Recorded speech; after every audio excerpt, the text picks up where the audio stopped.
బట్టతలతో బాధపడుతున్నారా? ఆధునితనమైన పద్ధతిలో hair transplantation చేయబడును. Face clinic, Hyderabad. Hi hello, welcome to Suman TV. Present నేను భూమా కిషోర్ రెడ్డి. ఎందుకంటే మొన్నటి వరకు కూడా ఆళ్లగడ్డ బీజేపీ ఇన్ఛార్జ్ అన్న భూమా కిషోర్ రెడ్డి ఈరోజు వైఎస్ఆర్సీపీలో కీలక నేతగా మారిపోయారు అనమాట. ఒకసారి మాట్లాడేద్దాం.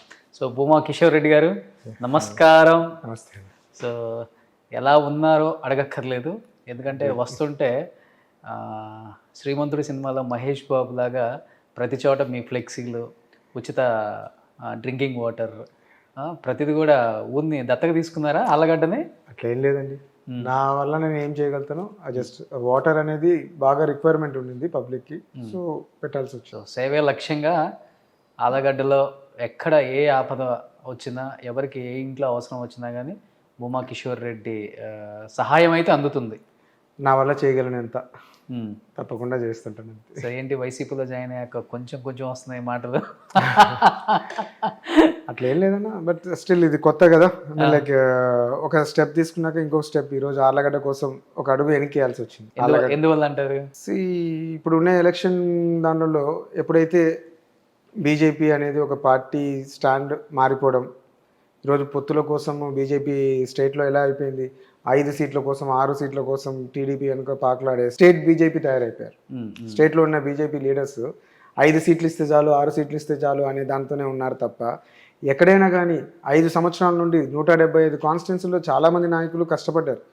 ఎవరి స్తోమతకి వాళ్ళు పార్టీ కోసం ఖర్చు పెట్టి పార్టీని మళ్ళీ ఎమ్మెల్యేగా నిలబడాలని ఒక ఆశతో అందరూ పార్టీలో చేరారు.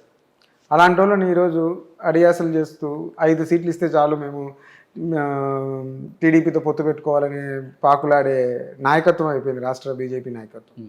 సో ఇంకా అది నచ్చక తప్పదు. ఈరోజు నేను వచ్చి ఇండిపెండెంట్గా పోటీ చేసి, ఇంకోటి పోటీ చేసి, ఈరోజు ఆళ్ళగడ్డలో ఉన్న తెలుగుదేశం నాయకురాలు అఖిలప్రియ లాంటి క్రిమినల్స్ని ఎక్కడ ఆ ఓటు చీలకులంలో ఎమ్మెల్యే అవుతారు అనే దాంతో ఈరోజు ఈ స్టెప్ తీసుకోవాల్సి వచ్చింది. ఒక అడుగు వెనక్కేసి అవసరమైతే ఈరోజు వైఎస్ఆర్సీపీని సపోర్ట్ చేసి ఇలాంటి పార్టీ అయితే బెటరు అనే దాంతో ఈరోజు చూస్తున్నాం కదా. వైఎస్ఆర్సీపీ పార్టీ చేసే సంక్షేమ పథకాలు అయితే, జగన్మోహన్ రెడ్డి స్కూల్స్ కానీ డెవలప్ చేయడం, హాస్పిటల్స్ డెవలప్ చేయడం, చాలా చాలా స్కీమ్స్ ఉన్నాయి. అండ్ దాంట్లో మంచి మంచి ఇది ఉన్నాయి. సో అవి నచ్చి ఈరోజు నేను వైఎస్ఆర్సీపీలో జాయిన్ అవ్వడం జరిగింది. నిజంగా చెప్పండి, పొత్తుల్లో భాగంగా 5-6 సీట్ల కోసం ఆశపడి కూటమి తయారైంది అంటున్నారు కదా. ఆ 5-6 సీట్లలో భూమా మీ పేరు ఉంటే ఇక్కడ మీరు పొత్తుల్లో భాగంగా వచ్చిన సీటుగా స్వీకరించి బరిలోకి దిగే వల్ల కాదా? నేను ఒకటే వాస్తవంగా మాట్లాడుతున్నాను. వాస్తవంగా మీరు చెప్పేది కరెక్ట్. కానీ ఇప్పుడు ఆడ ఉండే వాళ్ళు, ఇప్పుడు ఎవరైనా కానీ టీడీపీలో ఉన్న వాళ్ళు టీడీపీ ఏమి చెప్తే, ఈరోజు చంద్రబాబు నాయుడుకి జనసేన ఎట్లయితే బి టీమ్గా ఉందో, ఇది సి టీమ్. చంద్రబాబు నాయుడు గారు ఎవరికి చెప్తే వాళ్ళకి టికెట్లు రావాల్సిందే తప్ప బీజేపీలో ఎవరు కష్టపడినా వాళ్ళకి టికెట్లు రావు. ఈరోజు మీరు చూడండి, తెలిసి ఇన్ని రోజులు బీజేపీలో ఎందుకున్నారు మరి? ఎవరికి తెలుస్తాయండి, పొత్తులు ఉండవు అనుకున్నాం. చాలా అగ్రెసివ్గా ఇన్ని రోజులు పోయారు. పొత్తు లేకుండా అందరికీ ఆపర్చునిటీస్ వస్తాయని ఎందుకు అనుకున్నారు? 2014లో కూడా పొత్తుల్లో ఒక భాగమే కదా. 2019లో లేదు కదండి. 19లో అయితే పొత్తులో లేదు కదా. ఇన్ని మాటలు మోడీ గారిని తిట్టినారు కదా వీళ్ళు. ఇలాంటి వాళ్ళు మళ్ళీ మోడీ గారి దగ్గరికి వెళ్తారని నేను ఎక్స్పెక్ట్ చేయలేదు.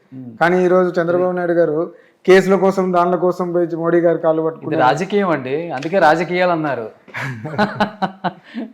బట్ చూస్తున్నాం కదా, ఈరోజు పవన్ కళ్యాణ్ గారు చెప్తున్నారు, నేను కాళ్ళు పట్టుకొని ఒప్పించినాను అంటున్నారు. ఇంక ఇట్లా కాళ్ళు పట్టుకొని ఒప్పించే పరిస్థితికి వీళ్ళు దిగజారిపోతారని ఎవరు అనుకోలేదు. సో భూమా వాళ్ళు అయితే కాళ్ళు పట్టుకోరు, అలాంటిది అసలు జరగదు. కాళ్ళు తీసేయడమే. కాళ్ళు తీయడం ఉండదు, మా పని మేము చేస్తుంటాం అంతే తప్ప కాళ్ళు పట్టుకోవడాలు ఉండవు. రాజకీయం కోసం ఒకరు కాళ్ళు పట్టుకోవాల్సిన అవసరం లేదు. ప్రజలు మాకేమి ఇచ్చారు అనేది ప్రజలకు తెలుసు. మేము ఎలా ఉన్నామనేది ఆ రెస్పెక్ట్ నాకుంది ప్రజల్లో. I'm enough with that. నిజంగా చెప్పండి, జగన్ దగ్గరికి వెళ్ళినప్పుడు ఒక 1/2 అవర్ పైన పర్సనల్గా టైం ఇచ్చారనే టాక్ అయితే బయట నడుస్తుంది. ఏ 1/2 అవర్లో ఒక్కసారి కూడా కాలు పట్టుకోవాలనిపించలేదా? ఏదో ఒక నామినేటెడ్ పోస్ట్ కోసం, లేకపోతే 2029 బరిలోకి దింపండి. జగనన్న గారితో మాట్లాడేటప్పుడు ఒక 15-20 మినిట్స్ పర్సనల్గా మాట్లాడారు. బట్ ఆ సిచ్యువేషన్, ఆర్లగడ్డ గురించి, జరుగుతున్న వాస్తవాల గురించి అన్నీ అడిగారు. నేను అన్నీ కూడా షేర్ చేయడం జరిగింది. అన్నకి పరిస్థితులు ఎలా అనేవన్నీ కూడా చెప్పుకుంటూ వచ్చాను. ఏం భరోసా ఇచ్చారు మీకు? జగనన్న గారు నన్ను చూసుకుంటామని చెప్పారు. సో ఆయన మీద నమ్మకం. That nothing is conditional. ఇక్కడ అన్నీ కూడా కండిషనల్ కదా. అన్నీ కూడా ఆయన ఎలా చెప్తే అలా చేయడానికి, ఏ పని అప్ప చెప్తే ఆ పని చేసి సక్సెస్ఫుల్గా ఆయన ముందర పెట్టడమే నా బాధ్యత. మా కల్లా ఒకటే కోరిక, ఆళ్ళగడ్డ బాగుండాలి అనేటప్పుడు ఆయన ఏం చేయగలుగుతారో ఆర్లగడ్డ కాన్స్టిట్యున్సీకి అవి చేయించుకోవడమే మా పని తప్ప ఆర్లగడ్డ ఆయన గిఫ్ట్గా ఇవ్వడం, మాకేం కావాలో ఆయన దగ్గర నుండి తీసుకోవడం అంతే. సుమన్ టీవీలో మీ పర్సనల్ అండ్ బిజినెస్ ప్రమోషన్స్ కోసం కింది నెంబర్కి కాంటాక్ట్ చేయండి.